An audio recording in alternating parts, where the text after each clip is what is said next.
আজ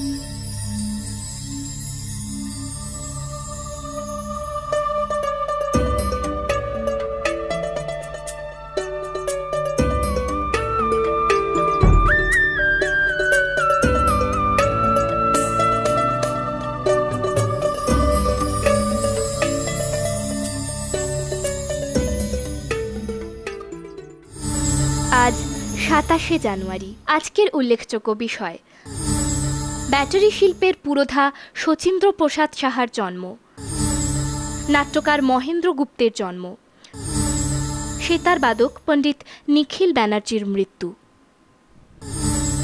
প্রখ্যাত সাহিত্যিক ও সাংবাদিক দক্ষিণারঞ্জন বসুর মৃত্যু।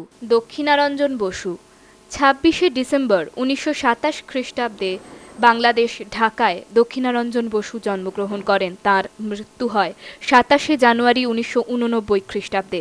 মাত্র ১৭ বছর বয়সে বন্দে মাতরম পত্রিকার সহযোগী সম্পাদক হিসেবে তিনি সাংবাদিকতা শুরু করেন। ১৯৩৭ খ্রিস্টাব্দে যুগান্তর পত্রিকার জন্ম, তার সঙ্গেও তিনি যুক্ত ছিলেন। বার্তা সম্পাদক হিসেবে ১৯৭৬ খ্রিস্টাব্দে তিনি সেখান থেকে অবসর নেন। তিনি প্রায় ২ দশকের বেশি কলকাতা বিশ্ববিদ্যালয়ের সাংবাদিকতা বিভাগে অধ্যাপনা করেছেন।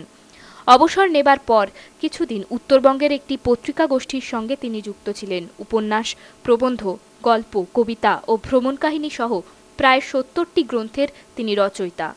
দীপঙ্কর, দীক্ষিত, নিরঞ্জন, লঘু গুরু প্রভৃতি ছদ্মনাম ব্যবহার করতেন দক্ষিণারঞ্জন বসু। তাঁর রচিত গ্রন্থ শতাব্দীর সূর্য, রোদ জল ঝড়, কালো মেঘ, পোড়া মাটি, স্বপ্ন কোরক, আরও সূর্যের কাছে,